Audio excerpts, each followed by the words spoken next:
तो 650 plus animals अभी at present खड़े हैं। बिल्कुल बिल्कुल। और ये आप वीडियो में भी दिखा सकते हैं सब चीज़ों को, ऐसा नहीं है कि हम फेक कर रहे हैं। और हमारा जो अगला ब्यात आएगा उसके अराउंड हमने अगर सब कुछ अच्छा रहा तो हमारे पास 1000 के आसपास टच कर जाएंगे। बकरी की क्या है कि आपके 13 महीने से 14 महीने में आपको 2 बार बच्चे दे दें, बच्चे हेल्दी हैं तो बच्चे आपका प्रॉफिटेबल बिजनेस है। प्लस जो आदमी डेंगू मलेरिया कुछ भी होता है तो हम उनको फ्री में दूध देते हैं, मिल्क का कोई भी रुपए चार्ज नहीं करते। सर आज आपके यदुवंशी गोट फार्म पर आए हैं, आपका काफ़ी नाम सुना था हमने, और जैसे कि मैं आपके बोर्ड पे देख रहा हूँ यदुवंशी गोट फार्म, और विजिटिंग चार्ज भी है 200 रुपये पर पर्सन। तो ये 200 रुपये पर पर्सन का क्या सीन है, पहले थोड़ा सा परिचय दो हमें आप अपना। सर सबसे पहले आपका फार्मिंग टूर टीम का हमारे यदुवंशी गोट फार्म पे स्वागत है। सर मेरा नाम नरेंद्र यादव है, मेरे फार्म का नाम है यदुवंशी गोट फार्म, ये हरियाणा के अंदर है। हम इसको 2 भाई चला रहे हैं, नरेंद्र यादव जो मेरा नाम है और दूसरे लोकेश यादव जी। हमारा अटेली के अंदर है, महेंद्रगढ़ डिस्ट्रिक्ट के अंदर सिचुएटेड है। हमें 8.5 साल के आसपास हम चला रहे हैं और हमारे पास तोतापुरी नस्ल की ब्रीड है जो अपने चला रहे हैं और इस पे हम हैं। तो सर फार्म के अंदर चलेंगे, बिल्कुल फार्म भी दिखाएंगे। और काफ़ी अच्छा फार्म इन्होंने बना रखा है, यहाँ पे एक बहुत अच्छा एरिया है और एक इंडस्ट्री लेवल का शेड बना रखा है। तो सर कैसे शुरुआत हुई गोट फार्मिंग की? सर ये 8.5 साल पहले की बातें हैं, जब हम अपने गुड़गांव के अंदर थे, हम कॉर्पोरेट जॉब्स के अंदर थे। अच्छा। तो हमें कुछ हमारे एरिया के अंदर वापस आना था। जो वापस आना था तो वापस आने के लिए आपको चाहिए होता है कोई बिजनेस जिसके अंदर आप सेटल हो सके, क्योंकि जब तक आपके एक्सपेंसेस इतने हो जाते हैं कि आपको सारी चीज़ों को मिनिमम मीट आउट करना होता है। तो उसी चीज़ के लिए हमने काफ़ी बिजनेसेस देखे, तो हमें गोट फार्मिंग के अंदर मज़ा आया। और गोट फार्मिंग के आने के बाद हमारे 50 बकरियों से हमने स्टार्ट करी कि क्योंकि हमें पता नहीं था किसी चीज़ के बारे में, जैसा लोगों ने कह दिया जो कह दिया हमने कर दिया। देन हमारे 50 में से 25 बकरियां मर गई थी हमारे फार्म पे, क्योंकि हमें नॉलेज नहीं थी, हमें किसी भी चीज़ का ट्रेनिंग का कोई मेडिसिन की नॉलेज नहीं थी। उसके बाद फिर हम 25 बकरी और लाए। 8.5 साल के बाद हमारे पास 650 प्लस एनिमल्स अभी खड़े हैं। प्लस हमने 4400 बकरियां हमारे फार्म से बेच दी हैं। अच्छा, जैसे कि आपने बताया कि आप कॉर्पोरेट जॉब में थे, किस तरह की जॉब थी कॉर्पोरेट? मैं आईटी सेक्टर के अंदर था, HP कंपनी के अंदर। अच्छा। तो वो करता था मैं, और बढ़िया पोस्ट पे थे हम लोग। तो उसी के अंदर छोड़ के हमें, क्योंकि हमारे इस साइड बैक टू रूट्स हमें आना था, क्योंकि आजकल आप देख रहे हो वही ट्रेंड चला हुआ है कि आप बैक टू रूट्स आओगे अच्छा खाओगे, क्योंकि कमाना आप वहाँ भी और कमाना यहाँ भी आप। कोविड के बाद ज्यादा लोगों ने इस तरीके से सोचा है जैसे आप सोच रहे हैं? आपने पहले सोच लिया था? लेकिन हमने पहले सोच लिया था, कोविड से पहले लोगों ने उसके बाद सोचा है। और उसके अंदर रीजन यही होता है कि आपको जब कमाना ही है तो क्यों नहीं अपने गाँव में देश में कनेक्ट होके। सर मैं वही चीज़ पूछ रहा हूँ, आप गुड़गांव की एक लेविश लाइफ, एक कॉर्पोरेट लाइफ, वीकेंड मिलता है, एम्बियंस मॉल है और भी बहुत कुछ है गुड़गांव में, आप करते भी होंगे, ठीक है ना? वो सब छोड़ के गांव में आना, अपने बच्चों गांव में लेके आना, वो थोड़ा सा कैड़ा काम है, वो कैसे करा? देखिए सर, उसमें क्या होता है, बड़ी सिंपल सी चीज़ है सर। हम अपने कॉर्पोरेट के अंदर इतने घूम चुके होते हैं सारी चीज़ों को लेके कि उसमें क्या रहता है कि आप सब कुछ दे रहे हो, लेकिन गुड़गांव के अंदर एक्चुअली है क्या? सबसे बड़ा पोल्यूशन, हर दूसरे से तीसरा आदमी बीमार, कैंसर, BP, ये क्योंकि वहाँ का लाइफस्टाइल खराब हो चुका है। फास्ट फूड पे आ गए लोग, हेल्दी खाना नहीं खा रहे हैं, कुछ भी नहीं कर रहे हैं, तो सब चीज़ दिक्कत वहाँ पे है। तो मुझे जो हम बेच चुके हैं, क्योंकि हमने थोड़ा अच्छा किया था, हमारे जो बच्चे जो नई जनरेशन है वो इतना अच्छा नहीं कर सकते थे, तो हमने सोचा कि अगर इससे पहले हम कोई भी चीज़ सेटअप करनी है आपको, तो हम क्यों ना उनको लेट करा जाए, उनके फ्यूचर के लिए और हमारे एक बेटर फ्यूचर के लिए मैं अपने गांव की साइड शिफ्ट हो गया जी। तो गांव आ गए, गांव के बाद ये शुरू किया। हाँ अच्छा, जी फार्म कंस्ट्रक्शन की बात करेंगे, कितना एरिया है ये? सर हमारा लगभग 1.25 एकड़ के आसपास कंस्ट्रक्टेड एरिया है। अराउंड 2 to 2.5 एकड़ हमारा ग्रीन फीडर के लिए लगा हुआ है, फोडर के लिए जी। अच्छा, तो कितना पैसा लगा था बनाने में इसे?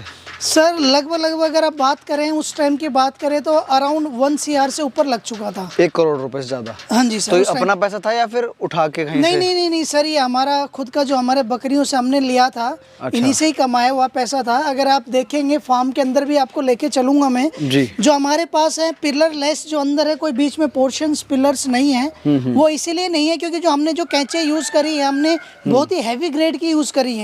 हैवी ग्रेड से यूज करने से क्या होता है कि जो अंदर उस पे है, आप एक जगह खड़े होकर पूरे फार्म पे आप देख सकते हो। जी बिल्कुल सही कहा, पिलरलेस है और एक बहुत बड़ा एरिया है ये तो। ये हमारा जो शेड है सर 3000 गोट्स की कैपेसिटी का है। 3000 बकरियों का है, क्योंकि सर आपको पता है कि कंस्ट्रक्शन हम रोज रोज नहीं कर सकते हैं। जी जी। कंस्ट्रक्शन एक बार ही होता है। अगर जब भी आप एवरी ईयर कंस्ट्रक्शन की कॉस्ट देखें तो लगभग 20% के अराउंड बढ़ जाती हो। जी जी। तो हमने इसीलिए एक बार ही बना दिया था। लगभग हमने 55 टन लोहा लगा दिया था इसी के ऊपर। 55 टन लोहा लगा हुआ है सर। अगर आप हमारी कैंची भी देखेंगे 3-3.5 कुंटल की एक कैंची अगर आप ऊपर देख पा रहे होंगे, तो इसको आपकी हाइट कम लग रही होगी, लेकिन 14.5 फीट आगे से है, 12.5 फीट पीछे से है हमारा शेड। क्रॉस वेंटिलेशन है। ये हमारे 5 पोर्शंस बने हुए हैं। वो हमारी नर्सरी है। जब हमारे छोटे बच्चे पैदा होते हैं सर्दियों में, जब इनको वहाँ रखा जाता है। गर्मियों की अगर हम बात करें तो गर्मियों में जैसे बच्चों को गर्मी लगती है तो हम यहाँ पे कूलर लगा देते हैं। अगर आप देखेंगे तो मैं आपको दिखाता हूँ। बड़े वाले कूलर लगा रखे हैं। हाँ जी, बड़े कूलर लगा रखे हैं हमने वहाँ पे भी जी। ये हमारे छोटे बच्चों का जो नर्सरी हम कह सकते हैं, वो अगर आप देखोगे तो हमने इनके अंदर हीटर रोड्स भी लगा रखी हैं। अभी तो ये क्योंकि सर्दी का थोड़ा टाइम आया नहीं, सारी मेंटेन दोबारा से हो जाएंगी। और ये छोटे बच्चों के खाने के लिए इसके अंदर हमने कर रखा है। नर्सरी है बेसिकली हमारी। जी जी। और गर्मी आए तो गर्मियों के लिए हमने अपने लगा रखे हैं कूलर। अच्छा। हमारे पास ऐसे गोडाउन में और रखे हैं कूलर और पंखे बड़े बड़े इंडस्ट्रियल लेवल के, ताकि गर्मी नहीं लगे, सर्दी हो तो हमने हीटर चला दे, ताकि बच्चों को, बकरियों को एक जैसी एकदम लाइफस्टाइल मिले। तो सर बिल्कुल इंडस्ट्री लेवल का काम कर रखा है आपने, मतलब सब कुछ टॉप नॉच है। जी और गोड अब ब्रीड की बात करते हैं। जो ये ब्रीड है तोतापुरी, ठीक है। हाँ जी सर। ये काफ़ी टफ ब्रीड मान जाती है, सस्टेन करना बहुत मुश्किल है, और शायद ही कोई फार्म बचा होगा अब इंडिया में। ज़्यादातर फार्म बंद हुए हैं इस ब्रीड वाले। आप सिंगल ब्रीड पर काम कर रहे हो, ये कैसे सर्वाइव कर रहे हो इसके साथ? सर बड़ी सिंपल सी चीज़ बताता हूँ कि सर ब्रीड पे वही बंदा सरवाइव करेगा। सबसे पहले तोतापुरी की बात कर लेते हैं हम जी। तोतापुरी के अंदर क्या है? तोतापुरी के अंदर आप मानोगे सर ये क्रॉस ब्रीड है सिरोही और जमुनापुरी की। अच्छा, सिरोही और जमुनापारी की क्रॉस ब्रीड है बिल्कुल सर। अच्छा अच्छा। तो जैसे कि तोता नाम आ गया, पैरेट टाइप का नोज हो गया, लॉन्ग ईयर्स हो गए। बिल्कुल बिल्कुल। तो इसमें क्या कहानी होती है सर, इन चीजों के अंदर जो सरवाइव वही करेगा जिसकी खुद का ब्रीडिंग सेटअप हो। जो ट्रेडिंग कर रहा है, ट्रेडिंग पे जो करता हुआ जा रहा है, ट्रेडिंग में क्या होगा, आज उसने बकरी बेची, कल को उस रेट में नहीं मिली, फिर वो दोबारा परचेज करेगा, फिर छोड़ेगा, तो ये चीज सिलसिला चलता रहेगा। जी। हमने 8.5 साल पहले हमने बताया था 50 बकरियां खरीदी थी, 25 मर गई थी। उसके बाद हमने 25 और खरीदी हैं। 25 खरीदने के बाद जो प्रोडक्शन देख रहे हैं 650 प्लस एनिमल्स तो हमारे पास अभी हैं, और इसके बाद 4400 प्लस हम बेच चुके हैं। सर तो सब अपने यहाँ की हैं सारी? खुद का है सर हमारा। आप बोलोगे तो हम ये भी बता देंगे इसकी दादी कौन सी, नानी कौन सी है, सारे हमारे पास कुछ जनरेशन से। तो हम ब्रीडर चेंज करते हैं, ब्रीडर एवरी 3 ईयर हम चेंज कर देते हैं, ताकि इनब्रीडिंग नहीं हो उसके अंदर। ब्रीडर कौन है अभी? वो रहा ब्रीडर आपका अभी एक ब्रीडर ये है सर, एवरी 20 बकरियों पे एक ब्रीडर है हमारा। अच्छा, कई सारे ब्रीडर हैं आपके हाँ पास का मतलब? जी। एक ब्रीडर ये भी खड़ा है आपके पास, एक ब्रीडर दीवार के पास भी खड़ा है, वो रहा आगे देखो, वो रहा, थोड़ा मैं दिखा देता हूँ, ये देखो दरवाजे पे आप फ्रेम देख पा रहे होंगे, पूरा फ्रेम का है, लगभग 43 हाइट है इसकी। जी जी। नहीं तो ये बताइए, जैसे ब्रीडिंग फार्म आपका इतना अच्छा तरीके से कर रहे हैं आप, बीमारी भी तो आई होंगी भैया? सर देखिए, बीमारी आती है, हम कभी, जो जिंदा है वो मरेगा जरूर जी, लेकिन आप क्या कर सकते हो कि आप उनको कंट्रोल कर सकते हो। अब कंट्रोल करने का मतलब क्या होता है सर, बड़ी सिंपल सी चीज है। आपको साल के अंदर 4 वैक्सीन करनी होती हैं, जिसके अंदर पीपीआर होती है, गोट पॉक्स होती है, एफएमडी होती है, ईटीवी होती है। आपको डिवॉर्मिंग हर 3 महीने में करनी होती है जी। जब आप ये चारों चीजें करते हैं तो आपके फार्म पे बीमारियां मिनिमाइज कर सकते हो। जी, बाकी सर्दी खांसी जुकाम तो सर सबको आता है, तो ये बहुत छोटी सी चीजें हैं, ये आप कहीं पे भी कर सकते हो। आप हमारे बकरियां ही नहीं, आप हमारे छोटे बच्चे भी देखोगे तो ये भी आपको हेल्दी दिखेंगे। कोट शाइन देखिए, सारी चीजें देखिए। बिल्कुल जी, दिख रही है, इनकी तरफ भी चलेंगे। अच्छा, मेरे को ये बताइए थोड़ा, अब गोट फार्मिंग बिजनेस पे आते हैं। काफ़ी हाइब्रिड बिजनेस है, ठीक है, बहुत लोग करते हैं, 90% फार्म बंद हो जाते हैं। बिल्कुल जो हमने देखा है, ठीक है, क्योंकि हम भी बहुत टाइम से वीडियो देख रहे हैं लोगों की, और 90% फार्म ये बंद हो जाते हैं। कारण वही होते हैं कि प्लानिंग ना होना, लेबर ना होना, और बहुत चीज़ें होती हैं, ठीक है। अब ये बताओ, इसे फ्यूचरिस्टिक बिजनेस कहा जाता है क्योंकि गवर्नमेंट भी इसको बहुत ज़्यादा सपोर्ट कर रही है। एनएलएम स्कीम आ रखी है, गवर्नमेंट दबा के उसे पुश कर रही है कि भाई आप करो गोट फार्मिंग, ठीक है ना, क्योंकि मीट की बहुत डिमांड बढ़ने वाली है। मटन का रेट आज भी 750 रुपये के आसपास हो रखा है, बिल्कुल ठीक है। लेकिन फेल क्यों हो रहे हैं? जब इतनी डिमांड है इसकी तो फेल क्यों होते हैं फार्म? मार्केटिंग नहीं कर पाते बहुत लोग, ऐसा क्यों होता है? देखिए सर, मार्केटिंग तो बाद का पार्ट है। सबसे पहले आप पशु को हेल्दी रखिए। सबसे पहली चीज़ कि आप पशुओं को हेल्दी रखिए। आप पशुओं को जब हेल्दी कब नहीं रख पा रहे हैं तो आपका फार्म फेलियर की तरफ जाएगा। अब जो फेलियर की अगर हम बात करते हैं, हेल्दी कैसे रखें, हेल्दी रखने का ये है सर, अगर आपने आज एक फ्रूट का पौधा लगाया है, लेट से आपने किन्नू का लगाया है, तो आप कैसे एक्सपेक्ट करेंगे कि वो पहले दिन ही आपकी फ्रूटिंग करना स्टार्ट कर दे? सही बात है। जब आपने 10th का पेपर ही पास नहीं करा तो आप 12th कैसे करोगे, और 12th नहीं करोगे तो आप ग्रेजुएशन कैसे करोगे? सही बात तो जो फार्मर आ रहा है फेल, जो 90% हो रहे हैं, उनका रीज़न क्या है? सबसे बड़ा रीज़न है सर कि उनको नॉलेज नहीं है जी टेक्निकल टर्म्स में, जीरो है जी। और उनको पेशेंस नहीं है, टेक्निकल प्रैक्टिकल नॉलेज नहीं है। अब बकरी उन्होंने पाल ली है, अब बकरी की नॉलेज कौन दे रहा है? जो बकरी नहीं पाल रहा है, जिसको एक्चुअली बकरी की नॉलेज है, जो पिछले 5-7 सालों से बिजनेस कर रहा है। आप किसी भी फार्म को उठा लीजिए, वो कभी फेल नहीं होगा। क्यों नहीं होगा? क्योंकि वो सारे अप्स एंड डाउन देखता है, खुद का ब्रीडिंग तैयार कर रहे हैं, सारी चीज़ें ऊपर चल रही हैं, वो फार्म कभी भी फेल नहीं होता। जो नया नया फार्मर आता है वो 1 साल काम करते हैं, 1 साल काम करने के बाद फिर वो बंद कर देता है क्योंकि उसको लगता है इनकम नहीं है। अब इनकम क्यों नहीं है? आप बड़े ब्रांड्स के अंदर भी जाते हैं तो पहले वो ब्रांड नेम इस्टेब्लिश करते हैं, उसके बाद चीज़ें ढूंढते हैं। अब हमें भी 8.5 साल हो चुके हैं इस फार्म में करते हुए। अगर आप अगली बार भी आएंगे, आपको गोट की वीडियोस बनानी कुछ चाहिए, इन्फॉर्मेटिव वीडियोस चाहिए, तो आप हमारे पास जा सकते हैं कि चलो यदुवंशी गोट फार्म पे चलते हैं। जी, जी। लेकिन आप 1 साल बाद हमारा फार्म ही बंद मिलेगा तो फिर आप किसके पास आएंगे? सही बात है। रिपीटेटिव कंटेंट तो हमें भी चाहिए, तभी नहीं मिल पा रहा है कि हमें, जैसे चैनल हमारा नया है, हमें इसलिए ज़्यादा नहीं कंटेंट मिल पा रहा है क्योंकि बहुत सारे फार्म बंद हो रहे हैं। अपने नॉर्थ इंडिया में तो बहुत बंद हो रहे हैं, सिर्फ एक बिहार बंगाल है जहाँ पे एक अच्छा स्कोप इसका चल रहा है। सर बिहार बंगाल के अंदर कहानी क्या है कि वहाँ पे चीज़ क्या है कि वहाँ पे अभी भी है ना, ग्रेजिंग पे काम चल रहा है। हाँ। अब ग्रेजिंग के बाद क्या है कि वहाँ पे मटन का कंजम्पशन बहुत ज़्यादा है। बिहार बंगाल का सर फ्यूचर इसलिए ज़्यादा है क्योंकि वहाँ पे एक तो स्मॉल ब्रीड पाल रहे हैं। अच्छा। स्मॉल ब्रीड के बाद क्या है, वहाँ पे मटन बहुत ज़्यादा खाते हैं। हाँ, मटन की बहुत अच्छी। अब जहाँ पे मटन का कंजम्पशन ज़्यादा है वहाँ पे छोटा बकरा कटे, बड़ा बकरा कटे, सब एक चीज़ है। जी जी। तो उसके अंदर क्या कहानी होती है सर कि जब आप हमारे जो एरिया हरियाणा में बात करें या राजस्थान में बात करें या यूपी साइड बात करें तो यहाँ पे जनरली ईद पे बहुत ज़्यादा डिमांड है जी। तो जब यहाँ पे डिमांड ज़्यादा है ईद पे, तो इसी कारण वर्ष की वो सारी चीज़ें रुक जाती हैं। तो हमारे यहाँ पे जब पूरी डिमांड आ जाएगी, अगर आप बकरियों की अब भी बात करें तो बात कहाँ होती है? यूपी की, राजस्थान की, बिहार की, बंगाल की। हमारे पास ऑलमोस्ट 28 स्टेट्स हैं, लेकिन क्या आपको लग रहा है कि सबके अंदर मीट का कंजम्पशन इतना ही? नहीं नहीं। तो यही कारण है कि सर जब आप कंजम्पशन, जब आप बच्चे को बड़ा कर रहे हैं तो बड़ा करके जब उसको बिकने का टाइम आता है इतने में फार्म बंद कर देते हैं क्योंकि नॉलेज नहीं है। कुछ पशु मर जाते हैं और कुछ पैसा लोग इधर से उधर करके मिसगाइड हो जाते हैं कि भाई हमें ऐसा करेंगे तो वो मिलेगा। जी। अच्छा, हम आपकी बात करते हैं। आप क्या मीट पे काम करते हैं, दूध का काम करते हैं या फिर ब्रीडिंग का ये सिर्फ काम है आपका? सर हमारा प्योर ब्रीडिंग का काम है। हम ईद पे बकरे तैयार होते हैं तो हम भी ईद पे बकरे सप्लाई करते हैं। प्लस हमारा जो मिल्क है सर, जो आदमी बीमार है, जो पशु बीमार है या फिर जो भी है, उनको हम ज़्यादा पिलाते हैं। प्लस जो आदमी डेंगू मलेरिया कुछ भी होता है तो हम उनको फ्री में दूध देते हैं। मिल्क का कोई भी रुपए चार्ज नहीं करते। भाई ये बहुत अच्छी बात की आपने। उस चीज़ का फायदा उठाते हैं ये लोग। 1000 रुपये लीटर है जी, 2000 रुपये लीटर सर है। हमने आज मरते तक मरो, हमारे हमें फार्म पड़ता। से एक भी मतलब 100 ml भी दूध पैसे में नहीं बेचा है। जो बीमार है आधा लीटर हम फ्री में देते हैं। बिल्कुल बिल्कुल। और वो कभी भी ले सकते हैं हमसे। जी।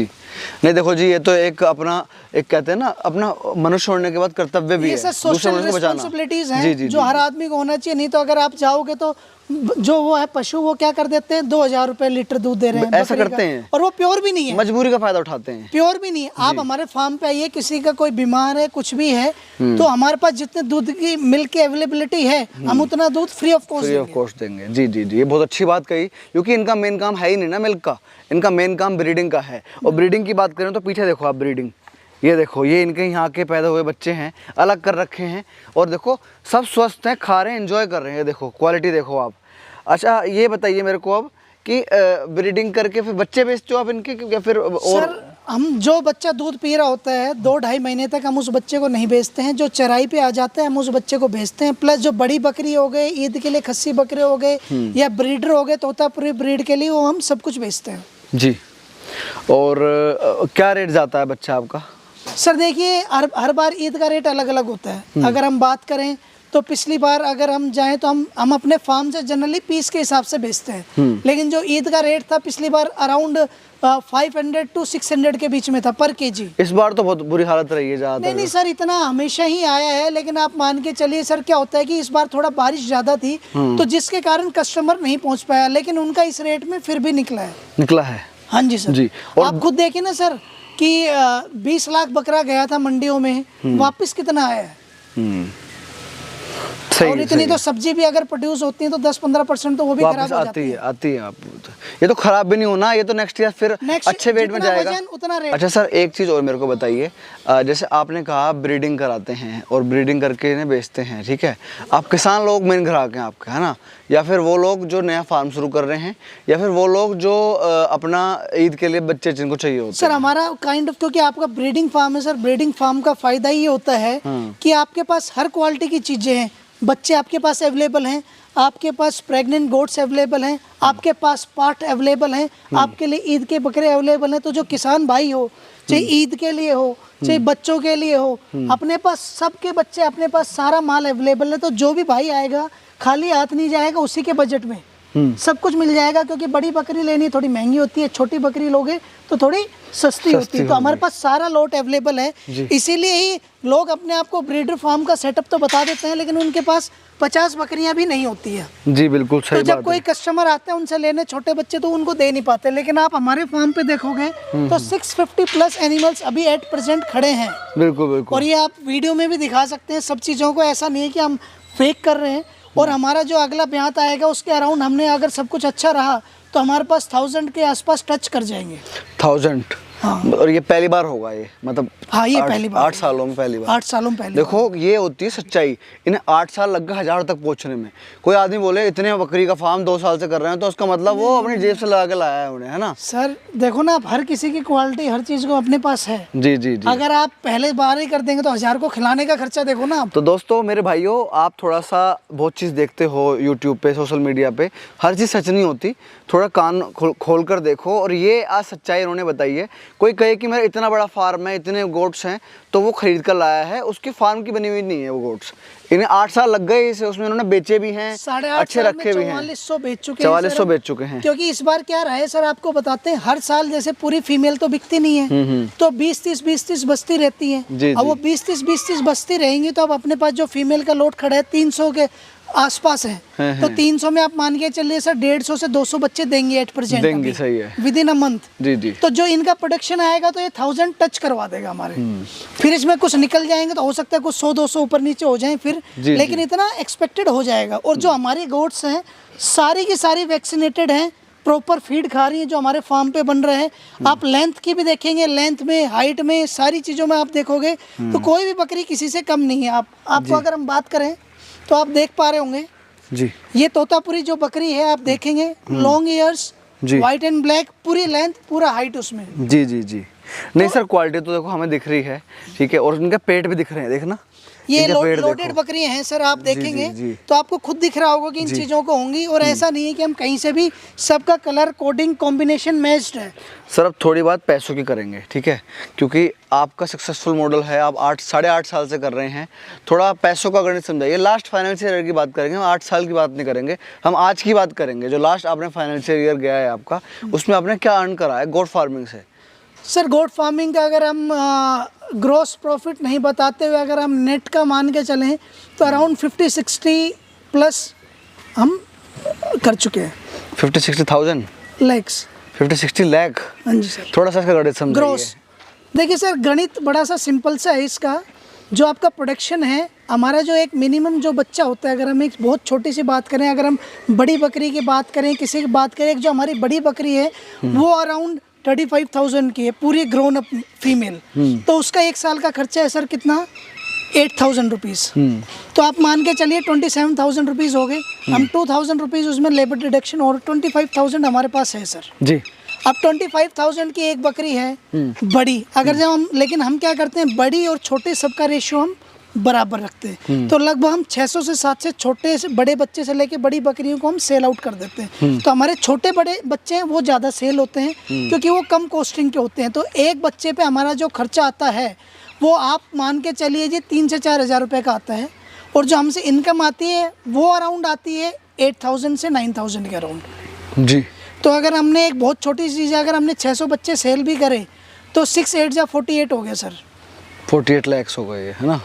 तो उसी को करके आपने 50 से 60 ग्रोस है लाख के सर। बीच में। जो हमारी बड़ी बकरी है, हम ये मान लेते हैं जो हमने उनसे कमाया वो हमारे इनके खाने में दोबारा लग गया। अच्छा। जो उनका प्रोडक्शन आ रहा है खाने में लग रहा है। हालांकि जो ग्रोस जो हम बात करें, ग्रोस तो हमारा टच करता है सर 70 to 80 lakhs के अराउंड। अच्छा अच्छा, एक चीज़ और, मैं थोड़ा आपकी गोट्स देख लिया, आपकी इन्वेंट्री देखेंगे अब, क्योंकि मेन चीज़ होती है गोट फार्म की इन्वेंट्री, क्या खिला रहे हो उन्हें, थोड़ा सा वो भी दिखा दो। हाँ जी बिल्कुल। देखिए सर, जो हमारा कंसंट्रेट फीड है वो ये है, हमारे इसमें करीब करीब 17 टाइप के ग्रेन्स मिले हुए हैं। अगर आप देख पा रहे होंगे 17 टाइप के ग्रेन्स हैं, ऑयल है, लीवर टॉनिक है, मिनरल मिक्सचर है। ये हमारा परमानेंट फीड चलते हैं एक बकरी को 400 ग्राम। जी जी। जो बाट आप दे रहे हो ये तो काफी महंगा पड़ता होगा भैया हाँ आपको? सर, ये बिल्कुल महंगा पड़ता है, लेकिन आप अच्छा खिलाओगे जब भी आपको अच्छा रिजल्ट। मैं देख रहा हूँ खाने पीने में कोई कमी नहीं कर रखी। नहीं, और नहीं, देखो नहीं, ये दोस्तों, जो मेन आपको दिखाना था, ये देखो कितने फैक्ट्री नुमा इन्होंने ये साइड एक और बना रखा है, ये स्टॉक यार्ड है इनका। अब देखो असली चीज़ तो यहाँ पर है।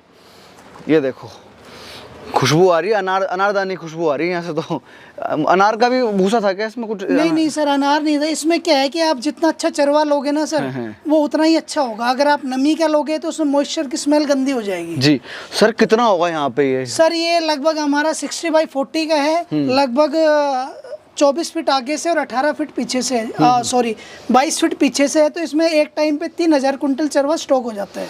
बाप रे बाप, मतलब ये तो लाखों का तो ये वो भूसा रखा हुआ है इन्होंने। सर कमाई अगर लाखों में है तो खर्चा भी लाखों में है, जब इन चीज़ों को मैनेज होता है। सर इसलिए ना मैं आपके पास आया कि आपकी बातें जमीन पे लगती है मेरे को, कि भाई एक्चुअल वो चीज़ बोल रहे हो आप जो यहाँ है, ठीक है ना। कि ऐसे भी देखे मैंने लोग 1 करोड़ कमाया, मैंने ये कमाया, लेकिन फार्म पे कुछ नहीं होता, ठीक है ना। नहीं सर, आप देखेंगे तो हमारे फार्म पे अगर आप रिसोर्सेज जो चरवा देखेंगे, हमारे पास चरवा करीब करीब 20 लाख के अराउंड आ जाता है। पर कितने काम कर रहे हैं अपने? सर हमारे पास एक परिवार है।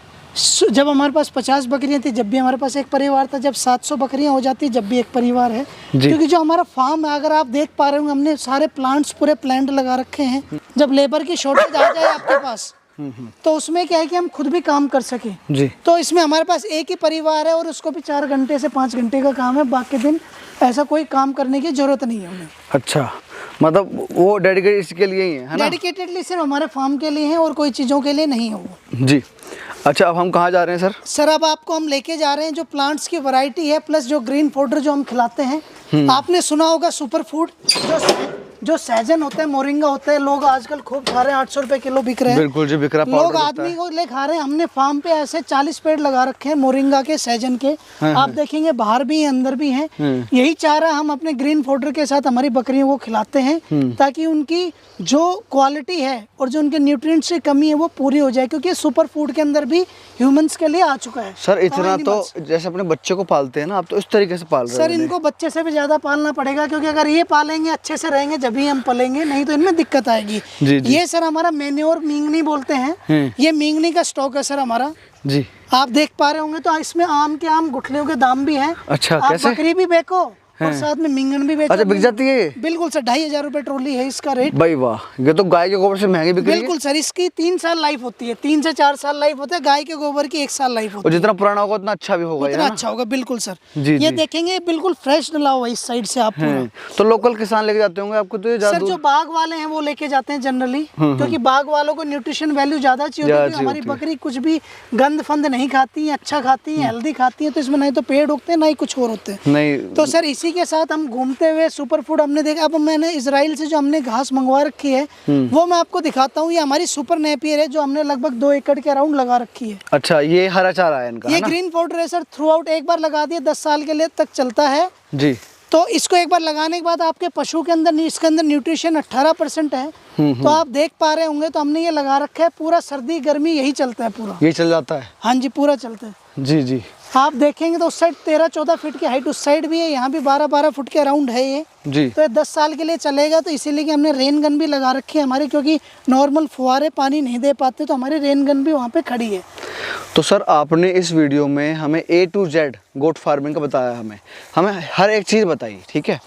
आपने बकरियों का अपना घर दिखाया, बकरी की क्वालिटी दिखाई, बकरियों का इन्वेंट्री दिखाया, बकरियों का आपने खाना दिखाया, बकरियों के मिंगने तक दिखा दिया आपने इस वीडियो में। ये मैं मानता हूँ कंप्लीट गोट फार्मिंग वीडियो है। अगर किसी भाई को करना है ना, उसके लिए कहते हैं ना गोट फार्मिंग फॉर बिगनर्स, उस तरीके की वीडियो हम लेकर सर ये बिगनर्स हम चाहते हैं। जो दिक्कत हमारे साथ आई, जो हमारी 25 बकरियां शुरुआत में मरी, हमें कोई बताने वाला नहीं था, किसी भी किसान भाई की नहीं मरे।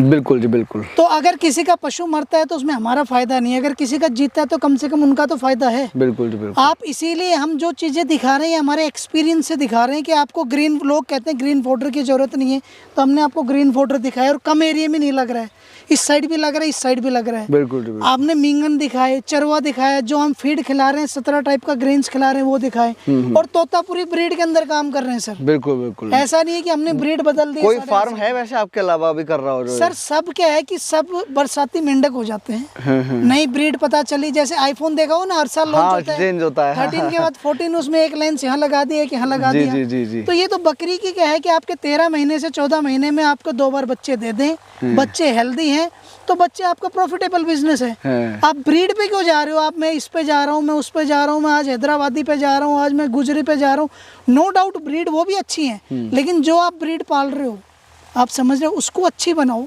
जब वो अच्छी बनेगी तो उसकी डिमांड ऑटोमेटिक हो जाएगी। बिल्कुल जी बिल्कुल। तो सर पानी का सिस्टम आपने काफ़ी अच्छा कर रखा है हर शेड के बाहर, थोड़ा सा चला के दिखाइए कि कैसे इसको सर वर्क देखिए, करता है। इसमें आरसीसी की टंकी बना रखी है हमने, बिल्कुल साफ ये है। इसमें हमने वॉल खोल रखा है, लाइन से पूरा पानी आ जाता है इसमें। जी जी जी। गोट फार्मिंग में ब्रीडिंग के लिए मार्केटिंग कैसे करें?